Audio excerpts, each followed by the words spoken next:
Hi everyone, a very warm welcome on this channel. So continuing the series of about the companies, आज की video में हम लोग बात करेंगे वर्ल्ड के second largest bulk carrier and tanker manager that is fleet management के बारे में। तो फ्लीट मैनेजमेंट के थोड़ा सा अबाउट द कंपनी वाला इन्फॉर्मेशन जिससे आपको हेल्प हो जाएगी इंटरव्यू में ये सारी चीजें पूछी जाती हैं, हेडक्वार्टर, सीईओ, तो ये हो जाएगा। उसके बाद आपका फ्लीट का इन्फॉर्मेशन ये भी पूछा जा सकता है किस किस टाइप के जहाज हैं फ्लीट मैनेजमेंट के पास। एंड अगर आपको ये चीज पता चल जाएगी तो आपको ये भी मन करेगा कि इसमें जाना चाहिए या नहीं जाना चाहिए। इसके बाद आपका है how to get into this company, उसके बाद waiting period and at the end stipend as a tech career. तो ये आपका पूरा कवर होगा आज की वीडियो में, तो वीडियो को लास्ट तक देखना, कोई भी पार्ट स्किप मत करना। So established in 1994, headquartered in Hong Kong. आज के टाइम पे ऑल ओवर वर्ल्ड में इनके 27 ऑफिसेज हैं इंक्लूडिंग इंडिया। सीईओ आज के टाइम पे हैरी एस बांगा है इनके। तो ये थोड़ा सा इंफॉर्मेशन हुआ फ्लीट मैनेजमेंट के बारे में जो आपको हेल्प करेगा इंटरव्यू में। इसके बाद इनके फ्लीट के बारे में बात कर लेते हैं। फ्लीट का ऐसा इंफॉर्मेशन है 250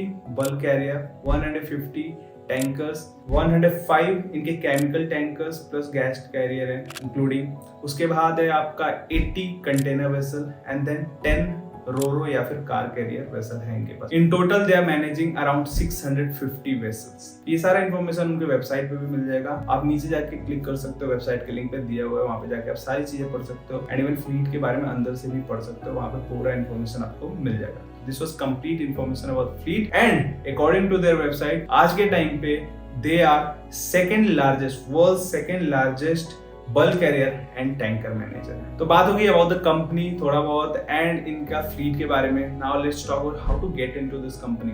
फॉर्म्स कैसे आते हैं, क्या है एलिजिबिलिटी क्राइटेरिया, क्या होता है प्रोसेस पूरा डीएनएस के लिए या फिर कोई और अगर कोर्स के लिए आती है तो सबसे पहले इनका फॉर्म एक्सटर्नली आता है, मतलब इनका फॉर्म रिलीज होता है। And this is the best thing कि कोई भी कंपनी अगर फॉर्म अपना एक्सटर्नली रिलीज करती है, अगर आप फिल करते हो तो आपको टेस्ट एंड इंटरव्यू देने का मौका जरूर मिलता है। तो फॉर्म इनका आता है, then you fill that form. उसके बाद आप वहां पे सेंटर भी चूज करते हो, एग्जाम का सेंटर, बिकॉज ये ऑफलाइन एग्जामिनेशन है, आपको जाके देना पड़ता है। तो इसके अलग अलग सेंटर है, लाइक IMI हो गया, TS रहमान हो गया, TMI हो गया, एमेट हो गया। तो ये सारे सेंटर्स हैं जहाँ पे आप जाके फ्लीट मैनेजमेंट का टेस्ट देते हो। उसके बाद जब टेस्ट दे देते हो उसके जस्ट अगले दिन जब रिजल्ट आ जाता है, शाम को रिजल्ट आता है, उसके अगले दिन या फिर उसके अगले दिन इंटरव्यू भी आपका कंडक्ट हो जाता है। तो this is the process. Interview हो गया, इंटरव्यू आप क्लियर कर लेते हो, एक बार वहीं पे बता दिया जाता है। उसके बाद आपका मेडिकल के थ्रू जाओगे, मेडिकल के बाद आपको प्रोविजनल लेटर एंड देन आपको IME CT क्लियर करने के बाद स्पॉन्सरशिप लेटर मिल जाता है। तो this is the process. Eligibility criteria थोड़ा सा इनका हाई रहता है फ्लीट मैनेजमेंट का, बाकी कंपेयर करोगे अगर दूसरी कंपनी से, because physics chemistry mathematics percentage 70% इनका सबसे पहले बहुत पहले से इनका यही है, 70% फिजिक्स केमिस्ट्री मैथमेटिक्स। इसके बाद दूसरे नंबर पे आपका इंग्लिश का, तो इंग्लिश का भी 70% इनको चाहिए क्लास 12th में। उसके बाद इनके पास और भी बहुत सारे रूल्स एंड रेगुलेशंस है, लाइक NIOS बोर्ड वाले, ओपन बोर्ड वाले, डिस्टेंस लर्निंग वाले अलाउड नहीं है यहाँ पे। अगर आपका 12th मान लो आप 2024 में अप्लाई कर रहे हो, 2024 अगस्त बैच के लिए, तो या तो आपका 12 2024 में होना चाहिए या तो 2023 में। उससे पहले अगर हुआ तो you are not eligible for this company. 10th और 12th के बीच में सिर्फ एक 11th का गैप होना चाहिए। 2023 में अगर आपने 10th करा तो 2025 में आपको 12th किया होना चाहिए, या फिर 2022 में अगर कर रहा है आपने 10th तो 2024 में आपका 12th होना चाहिए। थोड़ा भी इधर उधर गड़बड़ हुआ, you are not eligible for this company. तो एलिजिबिलिटी क्राइटेरिया इसके अलावा भी बहुत सारा है, लाइक फिजिकल रिक्वायरमेंट भी है। बॉयज के लिए 160 सेंटीमीटर का हाइट चाहिए, गर्ल्स के लिए 150 सेंटीमीटर का हाइट चाहिए। इसके अलावा BMI आपका 25 के अंदर ही होना चाहिए, मतलब एक जो रेंज होता है ना 17 to 25 उसके बीच में होना चाहिए। थोड़ा सा BMI ज्यादा होता है तो मैंने फ्लीट मैनेजमेंट का ही सुना है, इंटरव्यू में उन्होंने लड़के को देखा है थोड़ा सा वो हेल्दी था, तो दे सेड तुम्हारा वेट, तुम्हारा BMI ज्यादा है, तो उसकी वजह से उसको रिजेक्ट कर दिया। ऐसा भी हो सकता है। तो फ्लीट मैनेजमेंट के थोड़े रिक्वायरमेंट ज्यादा है। पूरे रिक्वायरमेंट पढ़ने के लिए आप नीचे एक लिंक मिल जाएगा,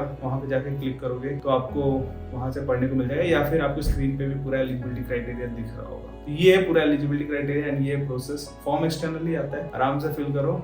एग्जाम इजी होता है, उतना हाई लेवल का नहीं होता है। Interview as usual moderate level, सारी कंपनीज का ही अच्छा इंटरव्यू होता है, because captains are taking this interview. तो बाकी इतना कोई टफ नहीं है। बाकी अगर आपको प्रिपरेशन करना है फ्लीट मैनेजमेंट के लिए तो इस नंबर पर कॉल कर सकते हो, आपको पूरी इन्फॉर्मेशन दी जाएगी। फरवरी बैच में भी आती है, अगस्त बैच में भी आती है, तो आपके पास अच्छा खासा चांस है इस कंपनी में जाने का। ये हो गया थोड़ी बेसिक इन्फॉर्मेशन कंपनी के बारे में। इसके बाद आता है वो सारे इंपॉर्टेंट चीज जिसके लिए आप इस वीडियो में रुके हो, that is waiting period of the company and stipend. सबसे पहले वेटिंग पीरियड की बात कर ले तो भी रिसेंट बैच का ही बताऊंगा। 2023 जो मतलब बच्चे 2022 में स्टार्ट करते हैं 2023 में पास आउट होकर निकल रहे हैं, तो उसमें से बहुत सारे बच्चे फ्लीट मैनेजमेंट के ही थे जिनको अभी रिजल्ट आया भी नहीं था and they went on board. मतलब अभी DNS उतना ओवर नहीं हुआ था, अभी रिजल्ट आना बाकी था and they were on board. And ये कुछ और कंपनी के साथ भी हो सकता है, ऐसा जर्नी किसी फ्लीट मैनेजमेंट में हो रहा है। वेटिंग पीरियड आज के टाइम पे फ्लीट मैनेजमेंट का मैं पर्सनली बोलूंगा काफी ज्यादा डिक्रीज हो गया, क्योंकि मेरे टाइम पे इट वाज लाइक 1 साल या 1.5 साल के अराउंड था, because they were taking a lot of career. आज के टाइम पे भी they are taking a lot of career, but still they manage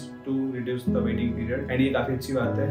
15 दिन 1 महीने के अंदर में भी आपको जहाज मिल सकता है। द थिंग इज की नंबर ऑफ कैडेट्स ज्यादा है, तो यू कैन बी टॉप 50 में and you can be in top 100 also. तो आप अगर 100 नंबर पे हो तो भी आपको थोड़ा सा वेट करना पड़ सकता है, बट ओवरऑल वेटिंग पीरियड में मैं बोलूंगा अच्छी कंपनी है आज के टाइम पे। You can go for it अगर आप वेटिंग पीरियड को कंसिडर कर रहे हो तो वेटिंग पीरियड उतना ज्यादा नहीं है। इसके बाद आते हैं इनके स्टाइपेंड पे, जिसके लिए सबसे ज्यादा लोग यहाँ पे रुके हुए। तो यहाँ पे इन टोटल आपको $790 का स्टाइपेंड मिलता है एज अ कैडेट, बट यहाँ पे एक रूल है, दैट इज आपको 490 इन हैंड मिलता है। $490 इन हैंड मिलता है। लाइक अगर 18 मंथ का सेविंग करते हो तो आपको पर मंथ $490 मिलता है। एंड जो रिमेनिंग $300 है वो खुद रख देते हैं, वो अभी रख के वो उसको कलेक्ट करके when you clear second medicine examination and जब आप एज अ थर्ड ऑफिसर 8 महीने कंपनी में कर लेते हो, तो उसके बाद उस अमाउंट का जो भी आपके 18 मंथ्स में 300 मल्टीप्लाई कर दो 5400 का 60% आपको मिल जाता है जब आप 8 महीने कंपनी में as a third officer sail कर लेते हो। तो जो भी आपका 5400 का 60% है वो आप एज अ थर्ड ऑफिसर मिल जाएगा 8 महीने कंप्लीट करने पे। उसके बाद जो बाकी रिमेनिंग अमाउंट है वो जब आप अचीवमेंट क्लियर कर लेते हो एंड अचीवमेंट करते हो वहां से, तो आपको मिल जाता है। तो this is the rule stipend का। आई डोंट नो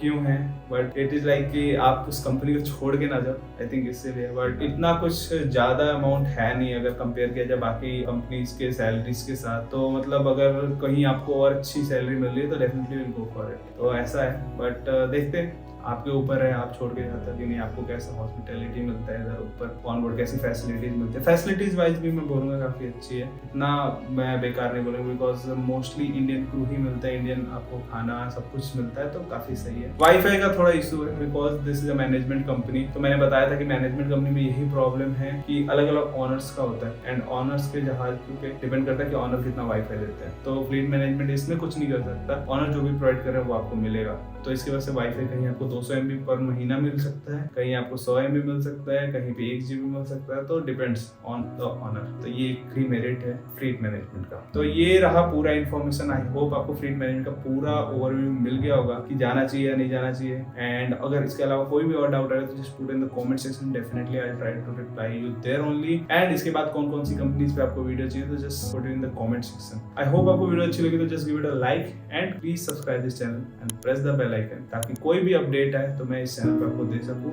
सो या, thank you for watching this video.